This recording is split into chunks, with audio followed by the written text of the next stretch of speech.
We're live in direct, full effect, with the man with the most soul, coming at you all the way from ATL. You know what I'm saying? Yes, sir. From ATL, giving you a big Texas welcome. Welcome to the man behind the brand. We got Yeah. Jamar Langley. Oh man, it's a pleasure to be here, brother. Oh yeah, I'm excited to talk about you, talk about everything you got going on, from The Voice, new music, Chance the Rapper, and just the whole competition across the board. So now you are from Atlanta, and Atlanta has so much culture within the sound of music, from fashion and so much more. Now, what has been some of your, greatest accomplishments and influences in music? Oh man, some of my greatest influences have been, the people of the past, man. Like every song that I sung on the show, those are some of my greatest influences, from James Brown to John Mayer to Smokey Robinson to the great B.B. King, and the list goes on and on, from Michael Bolton to Otis Redding. Just, I've been influenced by people that sing from their heart, man, like that really lay it out there night after night. You know what I'm saying? You kept it real classic. You kept it so classic. Yeah, man. And then my mom and dad, they love B.B. King, James Brown, and I felt like they're 70, 77, 53 years of marriage, 8 kids. I'm lucky number 8, and it's like here I am on this big stage. I'm about to show out for my parents on this. I'm gonna give this one to them for sure, and let them have that moment, because it's crazy, man. They're still watching it to this day. Every time I call them, I'm hearing one of my videos in the background. So it's like I've given a moment that, that's priceless as well. So, it was amazing, man, to be able to sing some of your greats that you grew up on. I mean, what more can you ask for? So now, out of 8 kids, you became the last one of the bunch. How many musicians do you all have in your family? Well, I have one brother that plays bass. He need to practice because he's a little rusty now. And then I got one brother, Jeremy, if you're on here, man, my bad. Nah, but my brother Jerron plays keys. He's pretty good. Plays organ too as well. I have a brother that plays guitar. I guess he said he strums on it. And then my dad, of course, plays guitar. He was like he's the pioneer of it. And my mom sings. So y'all had a whole Jackson American Dream situation going on. Brother, let me tell you, man. We had a 5-person group, man. When I was old enough to get into it, like me and my brothers, we all sung together. Oh, wow. Yeah, man. Let me find out. Yeah, so we had a group called Addiction. Singing in the food court. No, you know what? We were close. We posted up at a club one time singing outside.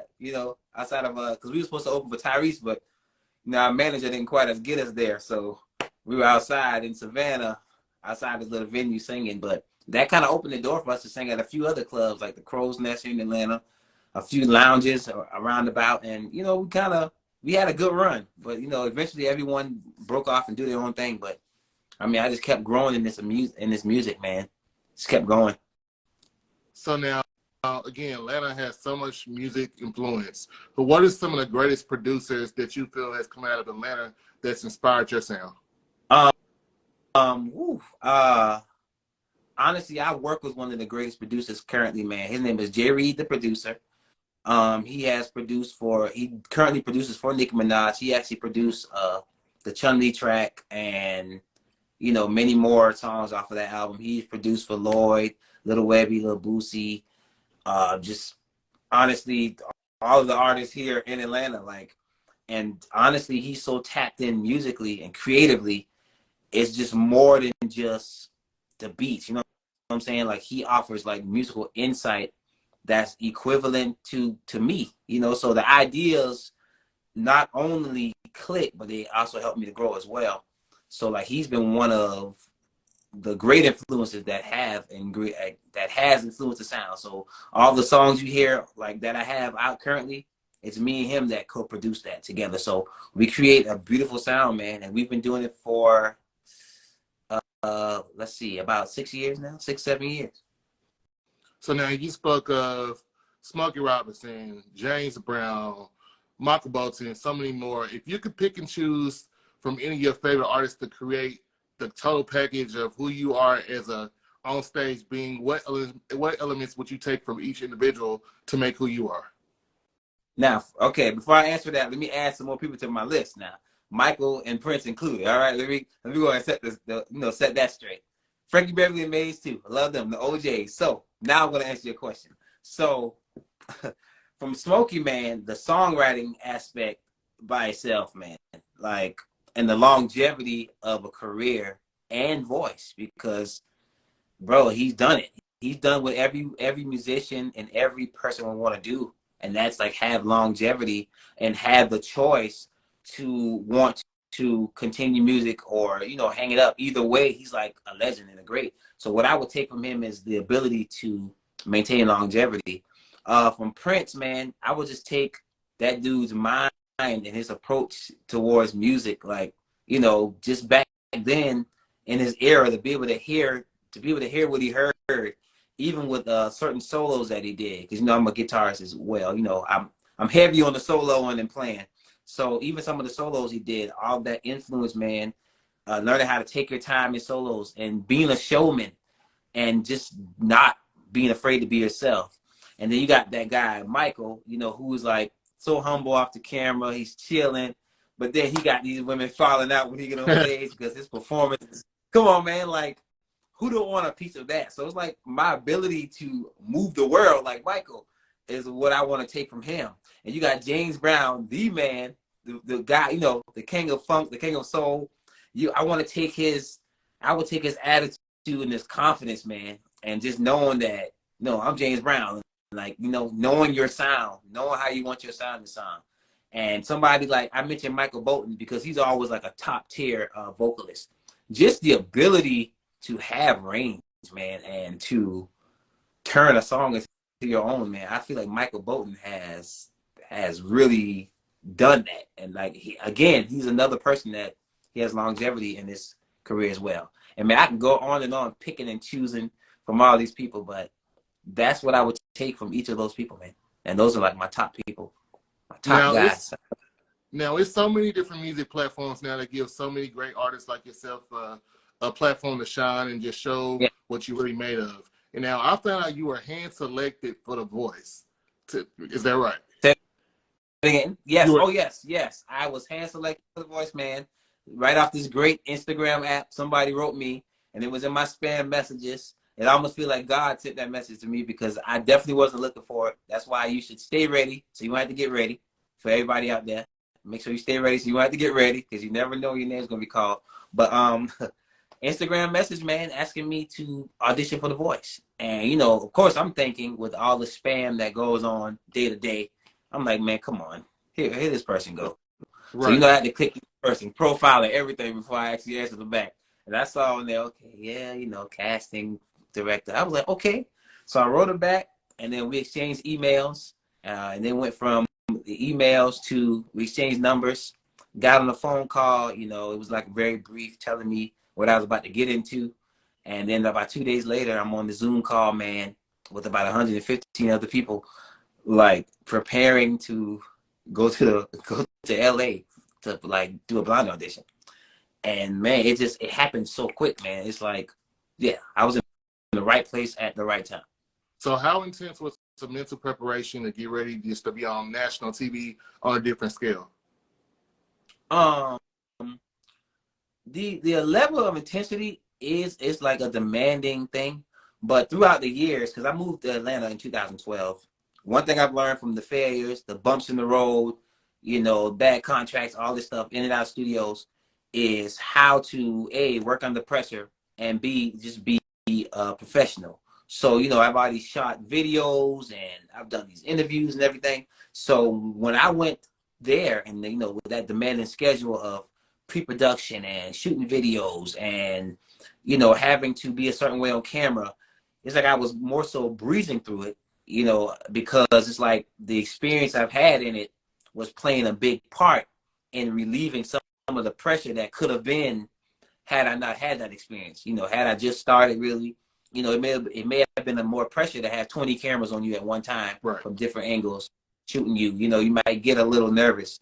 But man, I mean, honestly, as demanding as it was, I was there for it, man. Even through the rehearsals and the vocal coaching and making sure you practicing your own song every day. not getting too wrapped up in the fact that you may think you're on some type of vacation, but you're really not. You're really there to, you're there to turn some chairs at the time. So it's like, Right. I was just really, That's not I was really checkers, huh? focused. Yes, sir. I was there to turn some chairs, man. I made sure I said that every day. I'm here to get on The Voice. I'm not here to just be a part of the guy that came on the stage and sung and then nobody turned around. Nah, one chair. I'm going for 4, but I'll take 1. And that was my mindset. So now, out of all the mentors on, turning chairs, what made you gravitate to Chance the Rapper? What made you gravitate to him? Man, listen, when I saw that Chance was on the show, first of all, I was like, yo, first of all, I'm a Chance fan. Like I'm a fan of the grind. I'm a fan of the creativity. I'm a fan of the music too as well. And when I saw him on the panel, I was like, okay, if Chance turns around, I'm going with Chance because from a creative aspect, I already know how this man creates. I listen to the music, like, so I can bounce a lot of great ideas off of him. But of course, hey, I'm not gonna be mad if like now and Kelly turn around, like, had it been different, I wouldn't have been like, no, I want Chance, turn around, man. Like, I wouldn't have done that. But Chance turned around. So immediately I'm like, okay, we're both, what I'm saying, creative people. The world just hasn't heard it yet. Or if, hey, go to Apple Music. Anyways, but yeah, we're both creative people, man. And I feel like we're connecting on a deeper level musically. I could go places that he would probably understand and they won't sound so crazy. Even though the band there is dope, by the way. But I chose Chance because even in this moment, it's like I want to have the opportunity to work with him as well. And, send him music and get him on some tracks. And I just felt like that was a reachable thing for me at the time. So in that moment when him and Blake turned around, I was like, okay, Chance all the way, man. Like, I got to go with my boy. I literally said, I got to go with my boy Chance. And it was like, it's game time. Yeah. So I felt like even then, the next part of my career was already in play. Even though I had to go through the show, like, like go through everything about the show, I'm like thinking like, okay, this is like, I feel like the next phase is already, it's already baking. It's already in the oven, man, cooking up. I just got to make sure I come out here and do my best and do what I love to do and do it well and, stick around for as long as they would allow, I guess. Now, working one-on-one with Chance, what is one of the most interesting things you discovered not only about him, but that he brought out about you as a musician? Man, one of the most interesting things that I discovered about myself is that now I always knew I was a fighter, but one thing I discovered is like my perseverance for like what I want is like at a very high level. It's at a higher level than I even thought for myself. It's more than I even give myself credit for. That I've been giving myself credit for, because just being like a musician so long, being in and out of studios, and you just in there to play for people. You lay some guitar, laying bass, and you see singers come in and out, and you just sitting there waiting for your shot, waiting for your opportunity, and to finally bring it out and to really understand who you are, and then to have someone validate that on that level on national television, because what he was saying was very much, very much from the heart. It was very much real. It honestly, man, it helped me understand that, dude, you are beyond the talent that you thought. Like, God has blessed you beyond what you ever thought you were. Like, you've been lowballing yourself for a long time. Like, so like he really helped me catapult my mental state to where it needs to be as far as like who I am and what I bring, being the brother of soul, like you say, like all that stuff. So that's one thing I took from him more than anything. So what's next? With the platform, The Voice, you have so many opportunities. I know some you win, some you lose, and some you change lives and just grow from. So what's next with the experience of, the Langley music? You know what I'm saying? I like that, the Langley music. Yeah, so what's next is, man, I'm currently working on my single right now. I had to go between 4 and 5 of them because so many good ones. So I finally locked in on one, and we're working on that. I'm about to do the visuals for that, start cranking out some content for it. And, man, I have my single releasing soon. I don't have a definitive date as of yet, but when I do, you're going to be among amongst the first to know, of course. And then after that single, man, I'm having a meet and greet here in Atlanta. We're putting together. Come meet me, we greet, you know, greet me, meet me, all that stuff. Take some pictures with me. I signed some autographs, and you know, I may play some of the new music as well. And I may, you know, may throw a performance in there. Still putting it together. And I got my album coming up as well, which has been done since before The Voice, which is crazy because The Voice came right when I was like in the midst of getting ready to release the next thing. Like, and I'm like, man, God, this thing couldn't have dropped in my lap at a better time. So like, I'm really grateful for that boost, by the way. And I'm going to do my first performance in my great city of Andrews, South Carolina. I can't wait for that. That's going to be in October. Putting that together as well. We're going to hit about 4 cities in South Carolina, and then I'm going to circle back to Atlanta to do a show here. That venue we don't have yet, but man, that's it. That's where I'm at. That's what's going on with me. Look, we here for it. We here for it. You know, congratulations on all your success, everything you have coming up. Look, I'm gonna keep my ear to the streets. So everything you got going on, I can't wait to see what's next, and you know, more to come. Yes, sir. Now, more is to come, man. People follow you and down and stream all your music. All right. So listen, y'all. I know like my IG is right here, but I'm going to tell you guys, follow me at Jamar Langley Music right here on Instagram. You can follow me on Twitter at Jamar_Langley. You can connect with me on Facebook if you have that, Jamar Langley Music, and also on TikTok at Jamar Langley Music. All of my music is on every music platform. In My Dreams, it came out in 2020. It's still bumping. People still playing it. Go check it out. Get familiar with my sound. Get familiar with me. I also have Love Sessions Volume 1, which is on all music platforms. It's just like doing a few cover songs, got a few originals on there, just paying homage to some of the R&B greats that are from Atlanta, such as Usher, CeeLo, and, you know, others like that. 112 as well.